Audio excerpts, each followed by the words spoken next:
Hi hello வணக்கம், இது உங்கள் சிவி ஜோன். எல்லாரும் எப்படி இருக்கீங்க? இப்போ பார்த்தீங்கன்னா ஒரு ப்ரொமோஷன் டாஸ்க் நடந்துச்சு. அதாவது கிட்டத்தட்ட 15 கொஸ்டின் கேட்க போகிறோம். ஒரு ஆப், மொபைல் ஆப் தான் போல இருக்குது. இந்த கோல்டை வந்து சேவிங் பண்ணுற மாதிரி ஒரு ப்ரொமோஷன் டாஸ்க்கு. ஸோ அந்த டாஸ்க்கை பற்றி முதல்ல வந்துட்டு நம்ம திவ்யா தான் வந்து படித்தாங்க. அந்த டாஸ்க்கை பற்றி படித்து அதுக்கப்புறம் ஆரம்பித்தாங்க. முதல்ல வந்து 5 பேராக பிரிஞ்சாங்க. மீதி இருக்கிற 3 பேர் ஜட்ஜாக போட்டாங்க. ஜட்ஜில் யார் யார் இருந்தாங்கன்னா அமித், திவ்யா, கானா, வினோத்.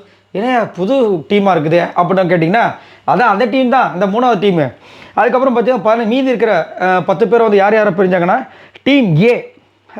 டீம் ஏல பார்த்தீங்கன்னா F J, Parvathi, Aathirai, Aurora, Vikram. Team B Kamarudeen, Sabari, Subiksha, Kani, Sandra. So மொத்தம் 15 கொஸ்டின் கேட்பாங்க. அந்த 15 கொஸ்டினில் வந்துட்டு சப்போஸ் ஈவனாக வந்துட்டிங்க அப்படின்னா 16வது கொஸ்டினையும் கேட்பாங்க அப்படின்ற மாதிரி சொன்னாங்க. ஆனால் 15 கொஸ்டின்லேயும் நம்ம ஈவனாக வரதுக்கு வாய்ப்பு இல்லைல்ல. ஒரு வேளை வந்து ஒரு கொஸ்டின் வந்து 2 பேருமே தப்பாக சொல்லிட்டாங்கன்னா அப்படி ஒரு வேலை வரும்னு சொல்லிட்டு 16 கொஸ்டின் தான் மொத்தமாக கொடுத்தாங்க.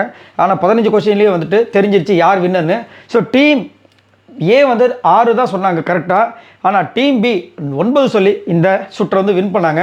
அதாவது டீம் பி யாருன்னா நம்ம கமருதீன், சபரி, சுபிக்ஷா, கனி, அரோரா இவங்க தான் வந்து வின் பண்ணாங்க. சூப்பராக இருந்துச்சு அந்த டாஸ்க்கு. எல்லாமே ஜென்ரல் நாலேஜ் கிடையாது. அந்த ப்ரொமோஷன் டாஸ்கில் அந்த ப்ரொமோஷன் பற்றின விஷயங்கள், அதில் அந்த ஆப்பை பற்றி ஒரு 15 கேள்வி அதை வந்து ஆல்ரெடி வந்து அவங்களுக்கு கொடுத்துட்டாங்க. இதெல்லாம் நீங்கள் படிச்சுக்கோங்கன்னு இவங்களும் படித்து கோத்ரூ பண்ணிட்டு அதில் வந்து சொன்னாங்க. ஸோ அதில் வந்துட்டு இந்த கமருதீன் அவங்க டீம் தான் வின் பண்ணாங்க. 10,000 மதிப்பில் கிஃப்ட் வவுச்சர் எல்லாருக்குமே நினைக்கிறேன். ஸோ அதை கொடுத்தாங்க. ஸோ அந்த டாஸ்க்கு சூப்பராக வெற்றிகரமாக முடிந்தது.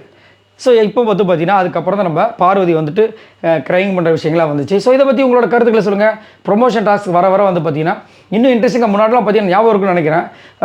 திடீர்னு அதாவது ஒரு எக்ஸல் டாஸ்க்காக காலையில் வந்துட்டு அப்படியே கன்னில் வந்துட்டு அந்த கலர்லாம் அடிப்பாங்க. அந்த மாதிரி நிறைய விஷயம்லாம் காலையில் கொடுப்பாங்க. அதுக்காக காலையில் எப்பயுமே மார்னிங் ஆக்டிவிட்டி டாஸ்க் கொடுத்துட்டே இருப்பாங்க.